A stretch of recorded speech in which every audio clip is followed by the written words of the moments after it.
With me is the Secretary General and the party leader of the United Democratic Party, Mr. Ousainou Darboe. Mr. Darboe, welcome to this exclusive. Thank you very much. So that's your Ramadan Mubarak, because it's almost ending now. Well, it's almost ending, but it's still, this is the period that we expect to come across the Laylatul Qadr, the last 10 days, which is very, very significant. So we still say Ramadan Mubarak and still be thankful to God that we are witnessing this, the third, the last third of the month. Okay. On this month in 2016, you were arrested with dozens of people after taken to the street demanding the release of Ibrahim Solo Sandeng and others. 5 years on, most of the people you were arrested with, they are no more. The likes of Fakeba Koli, Femi Peters, and Lamin Dambudiba. How do you remember these people, and whenever a month of April clocks in? Well, whenever the month of April clocks in, I remember my colleagues with emotions, but also with a sense of satisfaction and a sense of fulfillment. In fact, on the 14th of April this year, when the National Assembly members were being sworn in, I recall that it was exactly around that time, also 14th April, it was a Thursday, and this swearing of the National Assembly members was also on a Thursday, all 14th April. At the time they had been sworn in, that was exactly the time that Solo Sandeng, Fakeba Koli, Lam Marong, and a host of others, Nogo Njai, Fatmata Jawara, when they went out, and the purpose of their outing was for nothing else other than seeking for electoral reform, demanding that the laws that govern the conduct of elections in this country should be reformed so that you could have elections conducted freely, fairly, and transparently. And unfortunately for Solo and his colleagues, they were all rounded up. And on that very day, Solo was tortured to death. The anniversary, I think that's the 6th anniversary of his murder by the state through the medium of torture. And because also on the 16th of April, 2016, which was a Saturday, I reminded people that I and my colleagues, Alaj Mursane, Lamin Damundiba, Kemi Senjame, and a host of other people went out demanding for the release of Solo Sandeng, whether dead or alive, and also asking that Fatmata Jawara, Fatmata Kamara, and the others be released unconditionally. They are also rounded up on that day and taken to the PIU headquarters, where we are made to sit on a bare floor, dusty.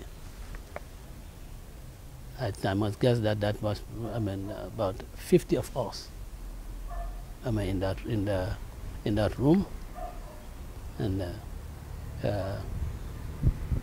what I also recall specific about that day is whilst I was there, bleeding from the wounds inflicted on me by the police, I saw my daughter being walked in. And about 15 minutes later, I saw another member of my household, Juguna Susu, also being escorted into what I now consider as our detention center by agents of that rogue government. My daughter was also bleeding. She sustained injuries. he was brutalized as a result of certain injuries. And Lamin Dambundima, in fact, lost his eyesight on the 14th because he and others created a ring around me. I think the intention of the security was to isolate me, take me away to a place that would be unknown to anyone, you know, and they created a ring around me so that I will not be taken away, you know, to any clandestine place. In the process of protecting me, when he was knocked on several times with the butt of the gun on his eyes, and he lost his sight permanently. Lamin Cisse, he also he received severe injuries on his head. He had his arm broken. And Lamin Jatta also, the NPP regional chairman, you know, he also received severe injuries. Now, when I recall that day, I have mixed emotions that someone like Solo Sandeng did not live to see Yahya Jammeh thrown out of power through the constitutional means that he wanted. That really is something that I cannot overcome. But then I have satisfaction that matters like him have now created the environment in which we are today. The call for freedom that was being chanted by United Democratic Party since 1996 was partially answered. And all those who can now claim whether they call them victories or achievements, you know, have really forgotten that they were in hiding. They didn't come out. In fact, they shut their mouths. You couldn't hear their voices. It was the blood and sweat of Solo Sandeng that has really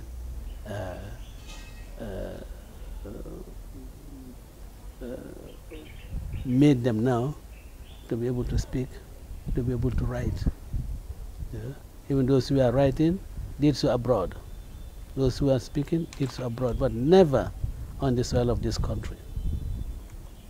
So, and I think it's a day that Gambians all over, be it United Democratic Party or any other, belonging to any other political party or not being affiliated with any party, it should really be thankful to Solo Sandeng, to the UDP. And April 2016 was not only time. I mean, April has been very. I'm coming to that. Okay, you can continue. April, I mean, UDP, you know, really, April has been something for us. Something such as the appointment of the new speaker and the April, going back 2015. Okay. 2015. Okay. The first Njagachoy Right. standoff. Okay. You know, was in April. Was in April 2015. You know, and again, we had our way. We insisted that, you know, no one will trample on our democratic rights, and that was when we came out with the slogan, "No more fear." And Gambians really, that was the day, you know, Gambians really, I mean, break the shackles of servitude, and really started clearing the path to freedom. Yeah? And again, April 2001, when our sons and daughters, unarmed students, we are butchered, or maybe not butchered, but we are murdered in cold blood.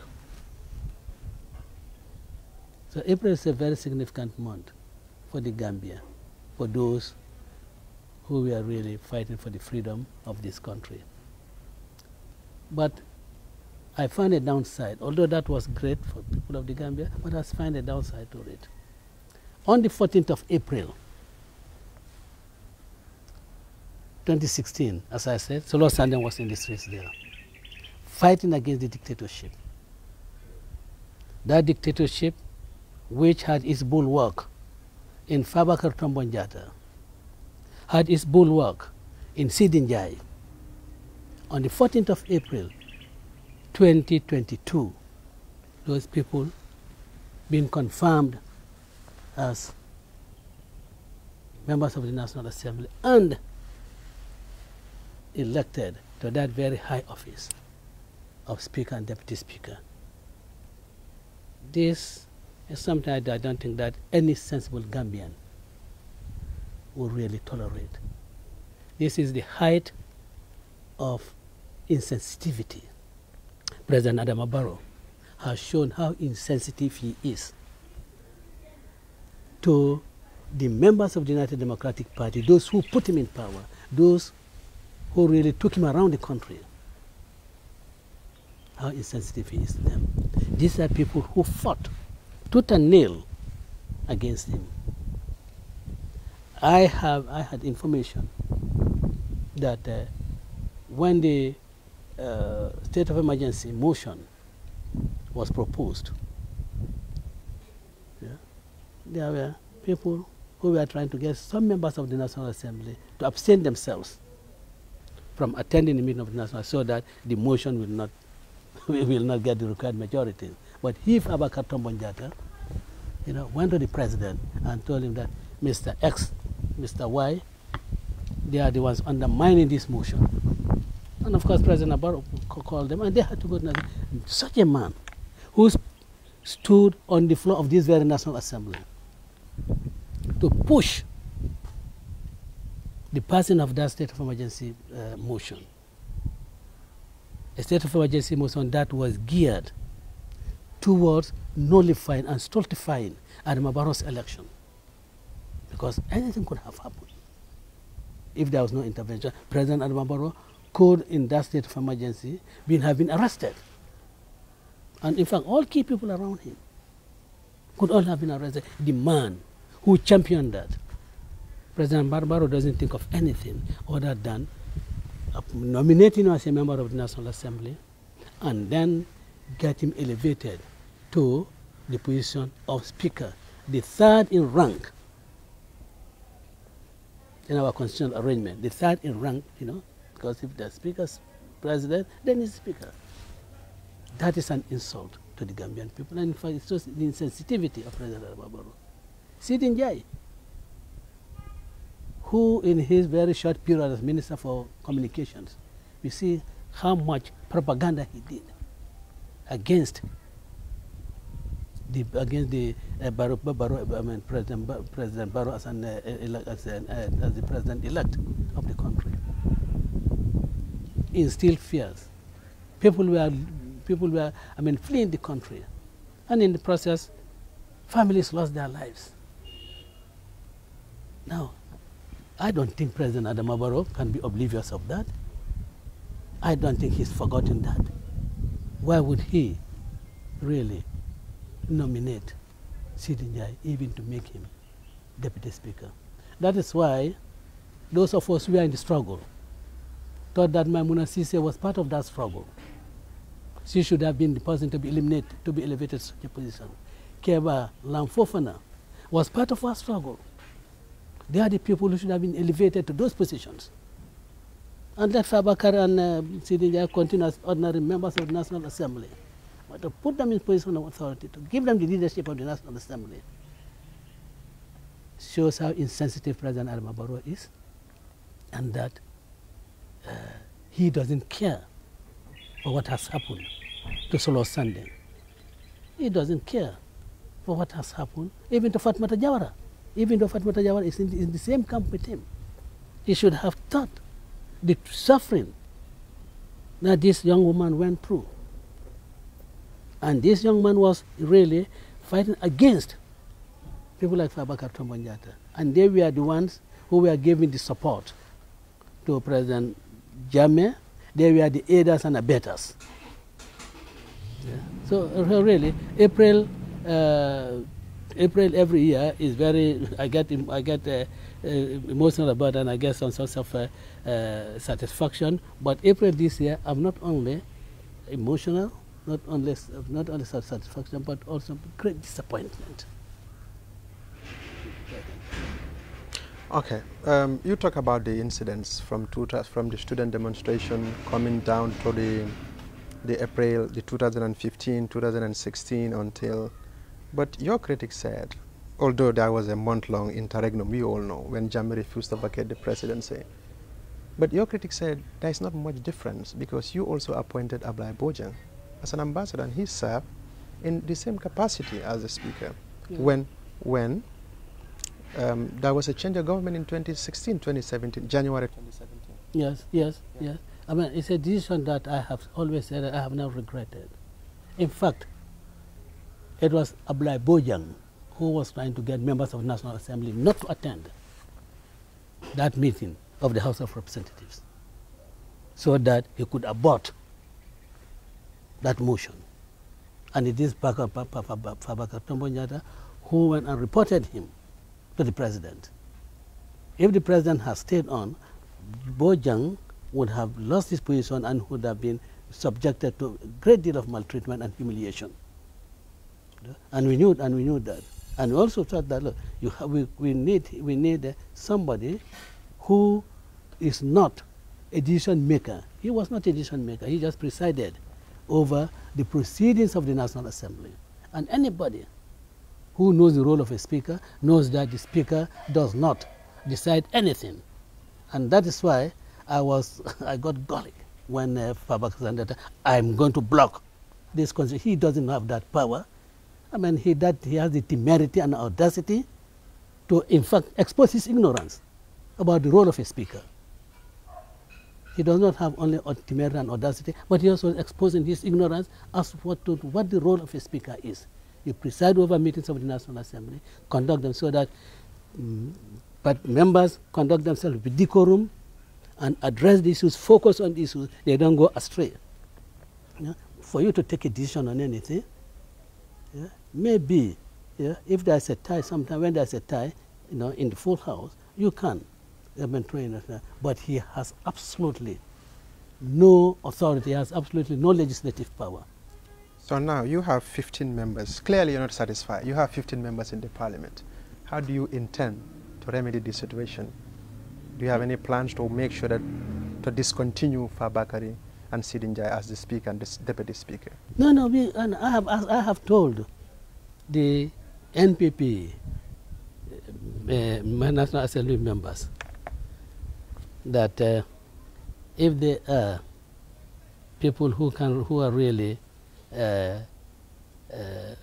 really address issues and bring about what is good for the country, they have the majority. They can remove the speaker with a simple majority. Put them for motion. And why? Why? Because this speaker has said that Barrow's election in 2016 was fraudulent. So that the very foundation of this government, of this current government, was on the 2016. Yeah. Was on the 2016 government. That election, he said, was fraudulent. And he said, he says he was repeating it. And he does that again, as I say, with temerity. And President Barrow sitting there, watching that NPP, National Assembly member sitting there, saying that your president's election was fraud. You had an illegal government imposed on us. And you sit there, you do not censor him. If we were in the majority, what we had last time, if that was in there, we would have certainly put in motion to really remove our speaker. Let him continue as member of the National Assembly, because we cannot do anything about that. But speaker, no. When you said the government, President Barrow's government, which all of us contributed to, and we believe in the legitimacy of that government, that was fraudulent. Yeah? But then, I guess it is left for the NPP people, to really absorb that insult, absorb that denigration, absorb that contemptuous remarks made against President Adama Barrow. Let's talk about the recently concluded election. You contested in 4 previous elections, and despite the previous setbacks, you decided to contest in the 2021 December election. Why did you decide to run after several failed attempts? Why did you decide to run again in 2021 presidential election? Well, I ran in the 2021 presidential election because my party wanted me to run. After all, I have always said, people should come in. I've always encouraged younger people to come on. So if my party says that I should run, I think I'll be betraying them if I do not, because the consequences of my failure to contest could have adverse, could be adverse for our party. So we do not want, at least we do not want splinters, groups, and this was a way of keeping our party unified. And indeed, I have always said, come on, and not only for the presidency, but also for the leadership of the United Democratic Party. Yeah. And maybe people like Alma Metal, people like Omar Wali, will consider, will consider this. So, but because the reason is most people said like you are like a liability for the UDP. You contested from 96, 2001, 2006, and 2011. So it was wise for you to say, okay, I think let me pave a way. And despite that, don't you think you can keep the party intact, with or without being the flag bearer or the presidential candidate for the UDP? Well, those who believe that I'm a liability, in fact, do not belong to the United Democratic Party. They are not members of the United. If the United Democratic, whenever United UDP feels that I'm a liability, they'll definitely push me up because they will not want to carry liabilities. Certainly, they will not want to carry liabilities. Yeah. Okay, they won't. No, certainly. Carry liabilities. No, certainly. Okay. It is those who are not supporters of UDP, those who really believe that UDP is intact now because Hussein Dabo is there. They want to see UDP disintegrate. And that is why they're peddling that look, Mr. Dabo is a liability. And honestly, we are looking, waiting for the day when UDP or some people we think are responsible, who are not even sympathizers of United Democratic Party, they are not supporters of United, but we consider to be responsible people, that whatever statement they make does not have any political undertones. Yeah, we listen to those very seriously. And let me tell you, there are very, very serious Gambians in both in the diaspora and back home here, who believe that UDP is really the solution to Gambia's problems, and that they believe that we can do it. Now, I will not name names, but I know people who are working in international organizations, people like Gambians who are working in responsible institutions across the world, who do not think that I am a liability to UDP, who in fact think that I am a great asset to the United Democratic Party. So how long will you continue to hold on to the fort? Or is it because of there are, like, after the party, there are personal journeys in UDP. There are other people also who want to be where you are. Certainly you will leave, but there is an internal fight within your party. Is it because of that you still want to hold on to the fort? And how long will you continue to be the Secretary General? I am not aware of any internal fight within the party. And in fact, if I should suspect that, those who are involved in it, I'll get them down and pin them down. That this party, we've gone through thick and thin because we are united. We cannot let Alai Mulsane's struggle go in vain. He went to prison at age about 70. We cannot let the struggles of Kemi Senjame, Sajo Kunjan San and those people, we cannot let that go in vain because of some groups' own personal ambitions. No. You know, we'll be true and loyal to the core values of the party, you know, and then get the Gambian people, when I'm a Gambian people, members of the United Democratic Party, to put you in that elevated position of leader of the United Democratic Party or whatever position in it. You know, so I think again, that again is I think an imagination of people, and maybe for some it's what they would wish. I hope this could happen. Then it will now get broken up. Yeah, the party will get shattered. Sometimes a wish. Sometimes some of these statements are just wishes that have been expressed, and inshallah, God will not allow those wishes to be fulfilled. Let's talk about the election night. What was going through your mind when it was clear to you that certainly this is the end of your political career? You're not going to win December 2021 the presidential election. Or did you just sit and say, well, it is ordained by God?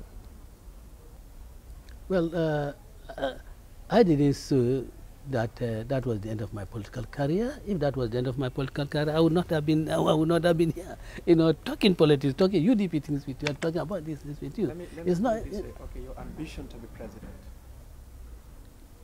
Is that not the kind of? This is not the end. Is this not the end? Well, for me, there's an end when the people of the United Democratic Party choose another. When them will together will campaign for that person. So if and of course, that is not to say that I am going to contest in the next presidential elections, because really,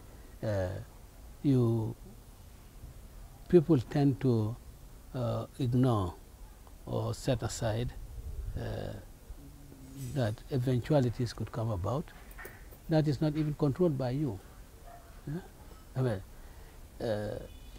for instance, you know, the accident I had, if that had happened maybe a few weeks before the nomination, I mean, the UDP will think twice. So the happenings, eventualities can always be preventive, can always prevent one from doing anything. Yeah? I don't want to talk about the next presidential elections. What I want to talk about is my party today, what we do so that my party works towards 2026 presidential elections intact and strong. Well, you don't want to talk about it, but I want to ask you, will you contest or will you not contest? Simple answer will do. Well, time will determine. Time will determine that. So you sound like you still want to hold on to this thing. Well, that's your conclusion, but time will determine that. That is your conclusion, but time will determine that. Considering the crowd, considering the support, considering all what went through in 2021, do you feel betrayed when it was declared that Adama Barrow, we know thousands of people will cheer you up, they will grace your occasions, and but that crowd, that huge thousands of people did not turn into votes? Do you feel betrayed, or you think something went wrong? Well, at least those thousands of people, those huge crowd that you saw, was the real Gambian, genuine Gambian voters. Mr. Wale, do you want us to go polling station by polling station and give you the number, say that these are the people who were registered after 5 o'clock? Polling station by polling station, and go by polling station by polling station and say these are the people who are registered outside of the registration period. Haven't we shown the electoral malpractices? Haven't we shown that? So those people who acquire their voters card illegitimately, you know, we are the people who voted against us. And those who obtained their voters card legitimately are the ones that voted for me. What does the popular vote in the recently concluded election show? We had less seats. You had less seats because... No, we had less seats. Yeah. I'm talking about popular votes. Okay. We had less seats, but more votes. Right. But more votes. So if that was presidential, who would be there? So those were the legitimate Gambians. You see, when you talk to most people, when you listen to some people in this country, some people, well, most people in this country, they will tell you, well, I will vote for UDP if Ousainou Darboe is not there. He's But not a UDP supporter. yeah, but just hear me out. So, but if he is there, I will not vote for UDP. When you hear things like this, Well, when I hear things like that, I say, well, that person is not a UDP supporter. And he does not, not only is not a UDP supporter, but he also doesn't like Mr. Darboe.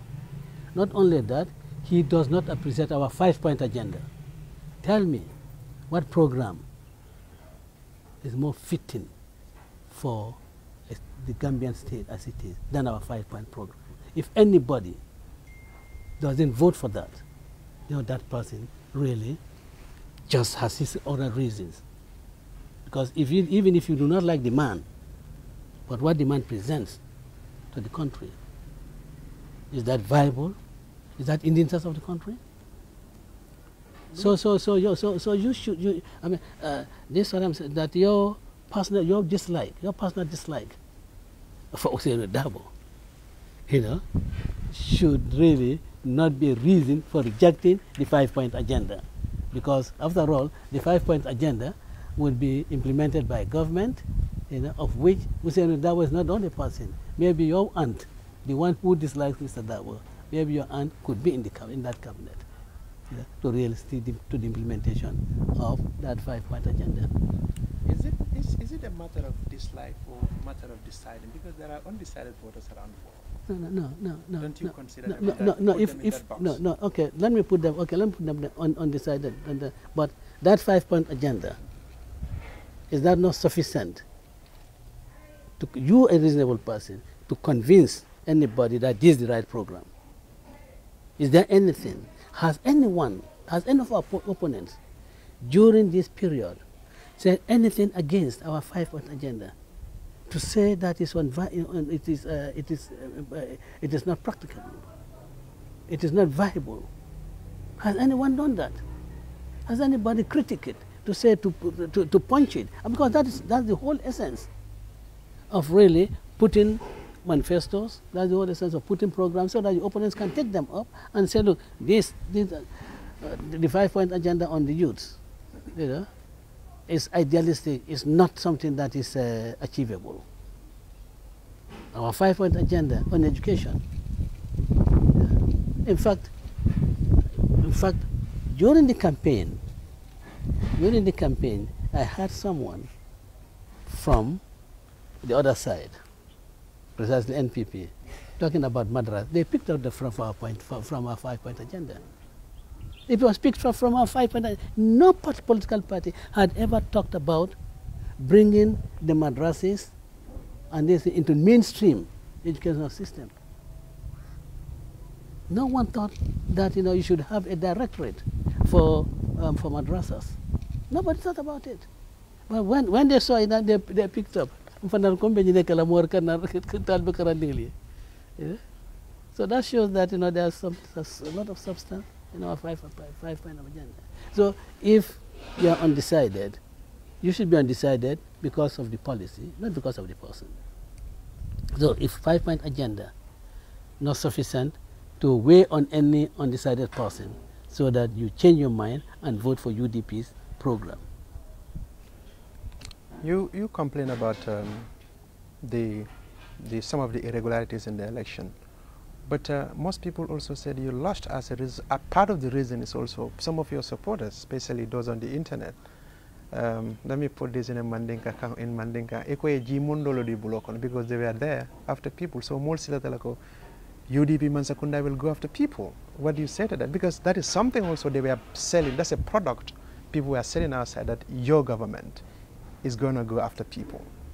Well, I believe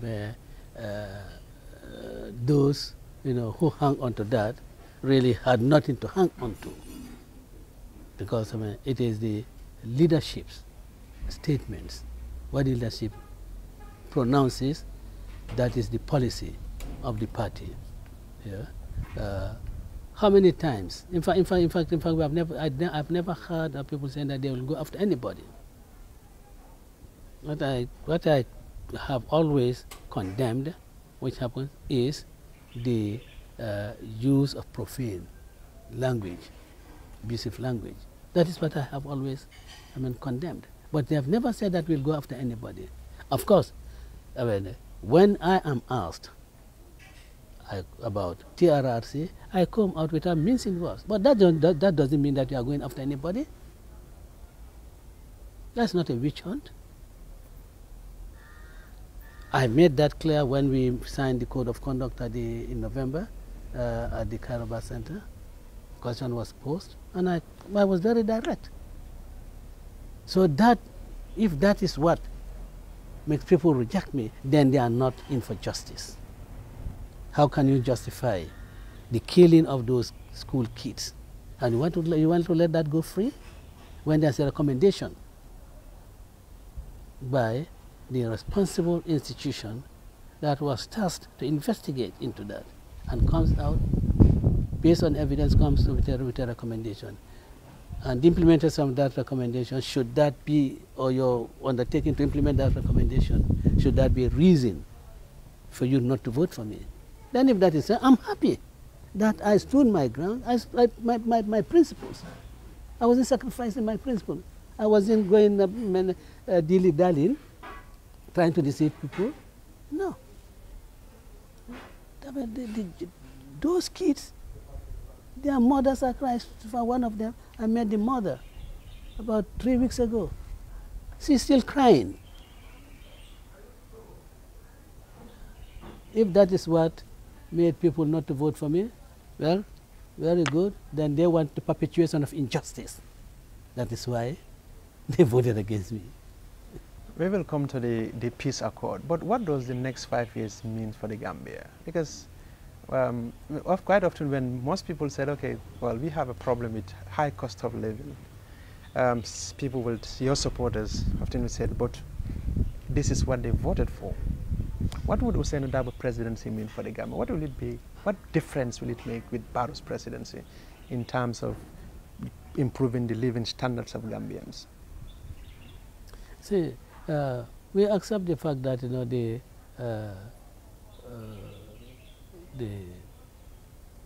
happenings in the world, particularly and in the Ukrainian war, is having some effect on the economy of the country, and to the extent that prices, are quote unquote becoming uncontrollable. But aren't we in the same situation with our neighbors in Senegal?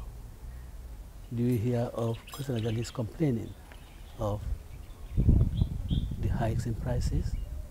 Because they have taken measures to really make subsidies, to grant subsidies to so that so that the cost of living is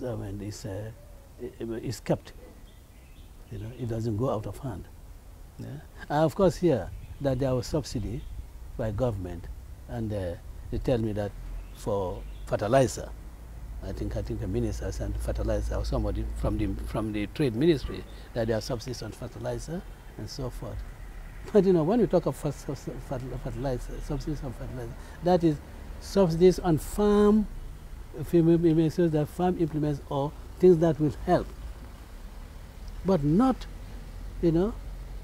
what will affect the price of rice. When you really subsidize fertilizer in this time of the year, what has that got to do? In fact, it's not even rainy season. But these millions of dollars that we are hearing from the audit department, that could have been used to really subsidize the cost of our food items that we import. It could have been. Some of the irresponsible expenditures that they get involved in, that money could have been utilized to subsidize our everyday needs, rice, cooking oil, and so forth. So you can really make the Gambian ordinary people not feel the hardship by you acting irresponsibly and putting the money in the right place rather than putting them in the wrong places. Why do you have to hire a plane to go for meetings? I would have thought that the cost of that higher cost could be utilized to subsidize the cost of some of these basic commodities. Continue to die in hospitals. Maternal deaths is a key issue that is biting this country. You are not in government, but you have at least a handful of lawmakers in parliament. What will you do to make sure that our women are protected in giving lives? Because, like they say, nobody should die when giving life to other people. Absolutely, absolutely, absolutely. Yes. In the next 10 days, I'm convening a meeting of all our National Assembly members, and we also going to really spread out our own legislative programs. Of course, you know, we are 15, so less than the majority, less than simple majority. But we hope to work with other members of the National Assembly to really sponsor bills that are non-contentious. I mean, I don't think any member of the National Assembly would go against a bill that seeks to protect women from dying while giving birth. I don't think any National Assembly member will really go against a bill that seeks to, improve the conditions in our hospitals. I don't think any of them will do that. So the non-contentious bills, which will address the social and economic problems of the people. We're going to work with other members of the National Assembly to have them through. This we think we will and we can. And in fact, ordinarily, the type of legislation, the type of constitution that we have, really presidential, maybe legislation should, a huge number of legislation should come from the members of the National Assembly. They call them private members bill, whatever, it should come from them. And this we are going to do, and we hope that when we come with our legislation, they will not see that this is a UDP, this is a UDP agenda. After all, those who are presenting the bills are not there representing the United Democratic Party. They are there representing all shades of opinion from the constituencies which he was elected. About the peace accord. Before the election, you and almost all the politicians signed the peace accord that in the event that whoever loses or you have grievances, you should resort to court. But we have seen your supporters gathered at your gate, and along the way the PIU came in, and there was a confrontation, tear gas and so on. Well, many people said that signal, you did not stand by what you signed. We could have come and tell your supporters, go back home, we will take the matter to court, and eventually that's what you did. So why were you quiet when thousands of people gathered at your gate? And did we breach any peace? Well, did we breach any peace? Did we do anything contrary to the laws of this country? Did we? Well, Did we? No, I mean, I think we have to be very honest and realistic. Did we do anything? Was it not the police that came to provoke? Didn't you people see me in the social media when I came limping, appealing to the people, and in fact pointed at a particular gentleman, young person, and said, look, you, please, I don't want you to die, because if you behave this way, they can open fire on you. You die, you won't have children. I want you to go home. We will do the right thing. So what do you expect from us? Is that what you call bridging the peace? If that is what we call bridging the peace, we'll continue to do that. We'll continue to do that. We do not regret it, and we're not apologizing for it. Those who have nothing to say against us, that's the only thing. That's what they resort to. Hmm?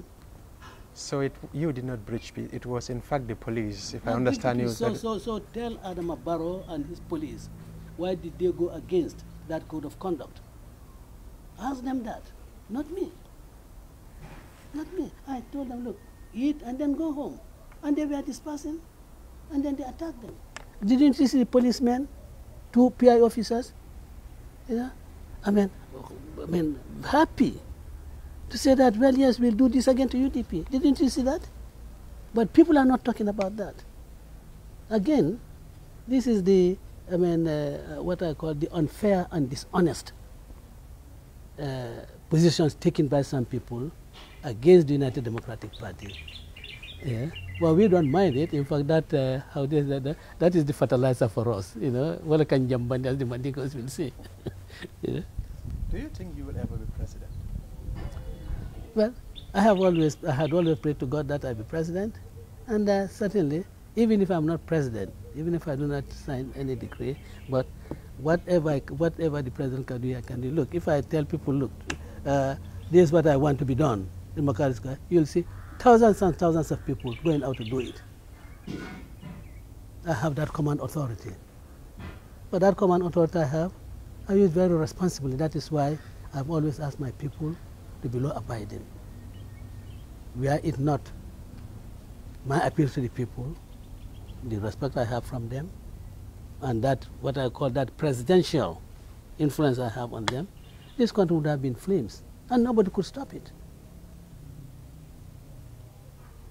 You know that. Let me bring that Lalo Keva song. So you are putting that in the context. Mansaning banka banku kantalani mansa mange killing. Ita mujamalti. Among the two, who are you? And your mantra banku kantola de. Mantra banku kantola.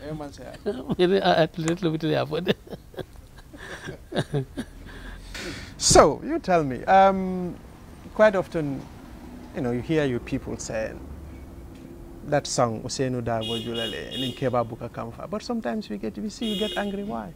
Is that not a contradiction to Ila Mulka Denkilomela, Usenu Dabo Jula, Keba Buka Kamfa? But sometimes we see you get angry. No, I don't get angry. You know, you see, because you are young, you know, if in those days when I was really in practice, you go to court. This the way I'm talking now. That's how I talk in court. So it's your tone. No, so I'm not. It's not anger. So if I'm angry, you know, my anger could lead to devastating effects. No, because the way I present the things forcefully, you know, and of course, you know, rejecting nonsenses. That doesn't mean that, you know, I'm annoyed, I'm angry. I'm not. You campaign because your party, you've been painted as a tribalist. Your party has been linked with a certain ethnic group. You try to diffuse this tension. You work on this image building and so on. But sometimes when certain individuals criticize your party, you narrow down to attack on Mandinka people. How do you reconcile this? No, I don't think people criticize. You know, you see, there's a difference between really criticizing and criticizing, whether destructive or constructive. There's a difference between that and making statements with sinister motives. When you make a statement with sinister motives, and of course I know why that is made, that's where I bring in the type thing. You make statements with sinister motives. Yes. That's the way to deal with you. Okay. Maybe because I do not know which I do not know in fact which of these critics, have made me to respond to them, and then linking it up with Mandinka or tribe. I don't know which. Your comrade in arms died a couple of months ago, Wajuara. How do you remember him? Oh, well, yes. I went to, I couldn't attend the funeral, but the following day, because I couldn't wait for 3 days. So the following day I went there, paid tribute to him. A great nationalist, a great patriot. A man, depending on who is writing his history or who is talking about him, he's a person a man of many seasons. Yeah.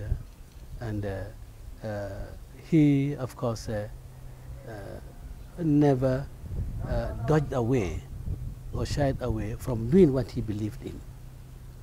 You may disagree with him, but then that was the type of person he is, and certainly he has left his mark on history. He will not be a footnote in the history of this country. In fact, he's even more than a chapter. The list that you could probably assign him is a part, if not a book, is a part, but it's certainly more than a chapter, and certainly not a footnote. Yes.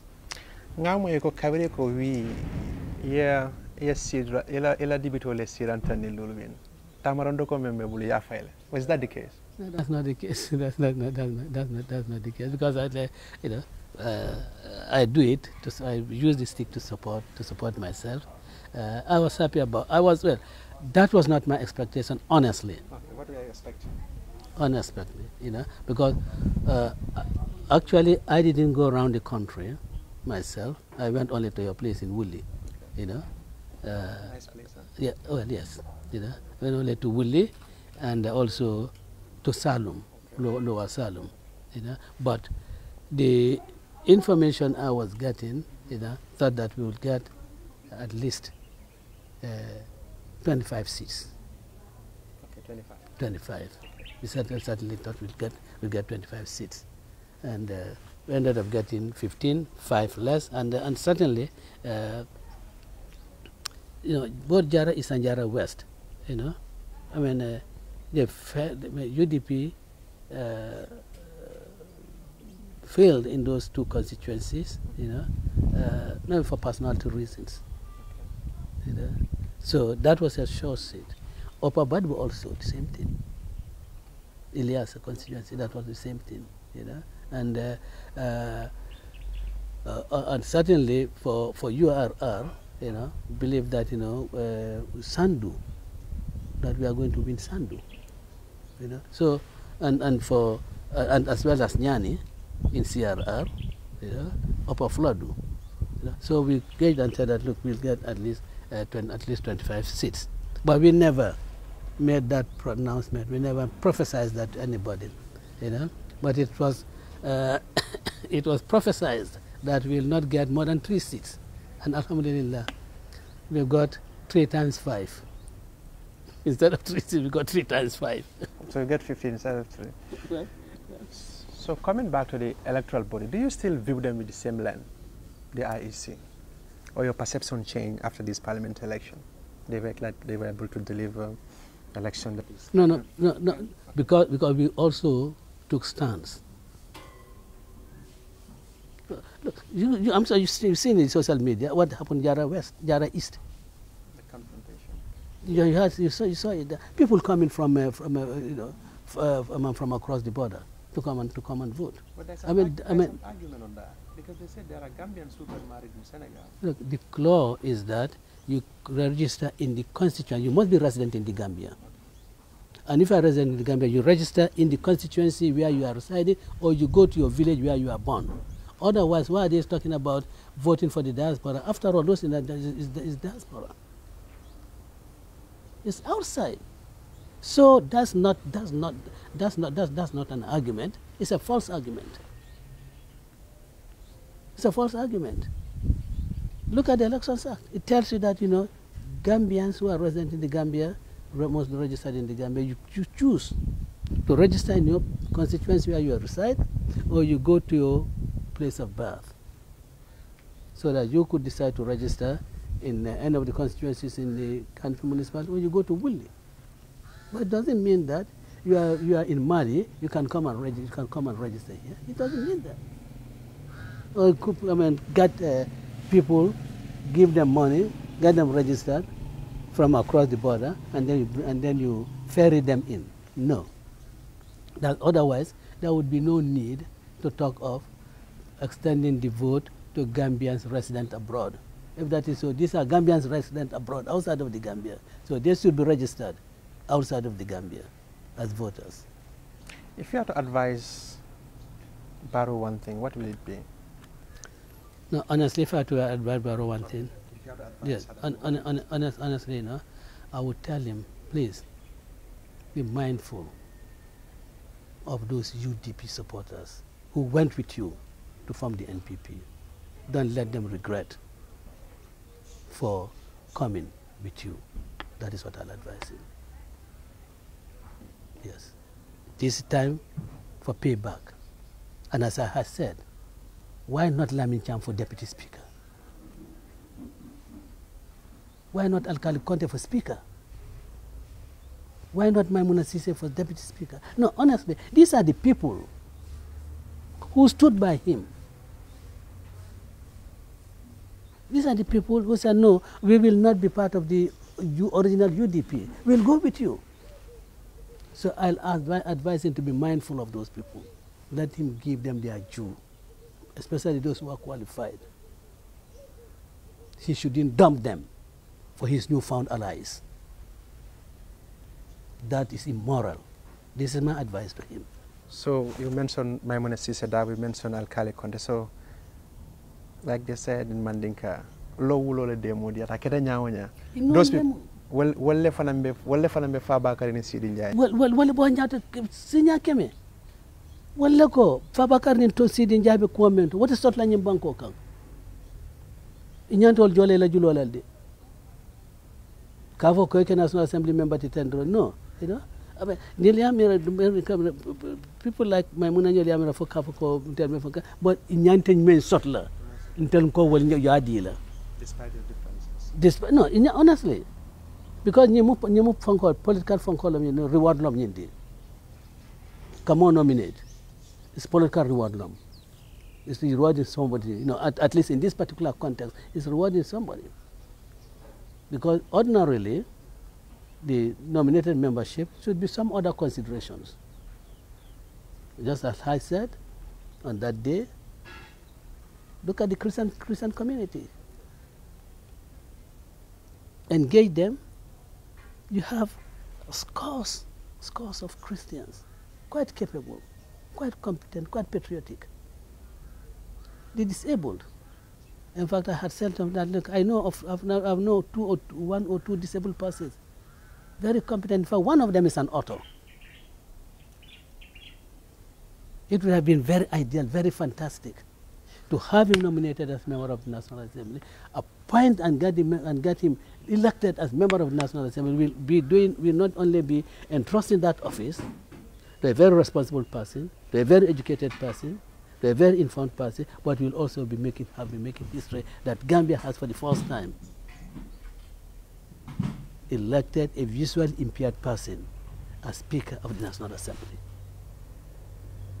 Now, if one can write books, visually impaired, you can write books, I mean, you can conduct the proceedings of the National. Absolutely. Those are the considerations that the President ought to have taken into account. But then if he does not take that, but then he wants to play, I mean, people politically, Bakar and Sidi Njie are not the people. There are a lot of people in the ranks of NPP who were UDP with him. Give them those positions. So, let me ask you a personal question. Ekasun. Yalan talang altu bindi. Talang altu bindi. So really, so ekara mo itu bina emem foi. Akabara wala. Allah jalan patwal beden din janale. Okay. So what do you do after all these long hours of fasting? Do you cut your fast? Do you break your fast? Or do you amputate your fast? What do you do among the three? Well, it depends in what language. Okay. You know.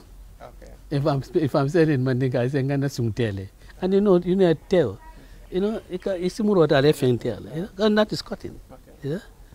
If I'm saying in dog, you know, again that is still cutting. You know. So really, it depends in which language I'm speaking. How do you? You know. Do you cut your fast? In English, what I say is that I have brought my fast to an end. You have?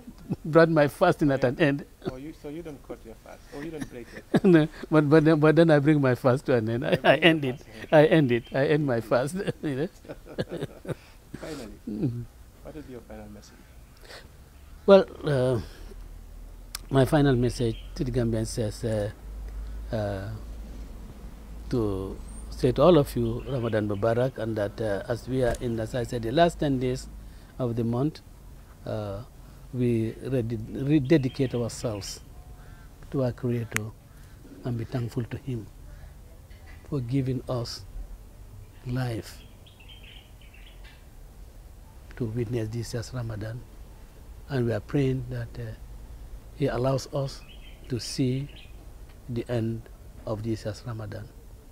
And I think we have everything to be grateful to Him for what He has done for us. I just come from a funeral.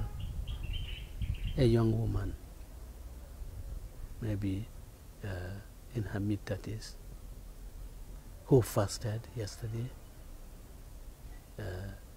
break her fast. In fact, immediately after breaking her fast, she complained that she had just feeling pain in the chest, and that was the end of her. Yeah. That is something that is a great lesson for all of us, and that we as Gambians not only rededicate ourselves to our God and abide by the edicts of our faith, but also let us know that Gambia is the only place that we have, and that those who are entrusted with positions of responsibility should not just take decisions because they feel that no one can reverse their decisions. That will be a disservice to this country. Let us be guided by the interests of this country. Let us not be guided by what will lead to our own personal aggrandizement, whether politically or otherwise. Let's see the country first, and then generations to come will acquit us. They'll definitely pay homage to us, they'll pay tribute to us as having done for this country what was expected of us. And because my now say specifically UDP supporters, thank you very much for the good work that you have done, and particularly Ajiam and Ajiam Ndayabo, they were the ones who led our campaign. You know? So I would wish every Gambian good luck, and also wish all the newly elected members of the National Assembly a fruitful tenure as well as a successful one. That their debates, their engagements, contributions, interventions will all be in the best interest of our country, and that those who went there with the the yellow ballot box realize that they are there now, not representing the yellow color. Those who went there on the ash color know that they are there, not because they are representing that party. They are representing the country. And I believe if they have that at the back of their minds and conduct themselves and participate in the debates as they should, there will be no tension in the National Assembly. But then, this, as the Wolof would say, do fa nekk di diiju nit yi dina safa yow de ko beta la ka mol hadanye avec as collable. So the National Assembly is not a place ka ko be mo hadanyo kala dame ba den du place bo xamne dang fay nekk di diiju nit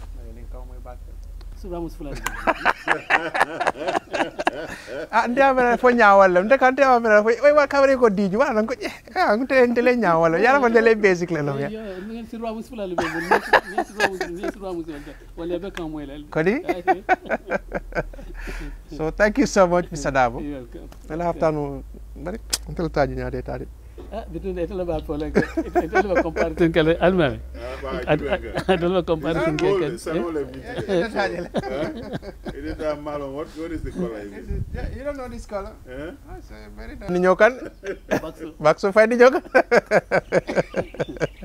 So, viewers, so that's Mr. Dabo there. Thank you so much for your time.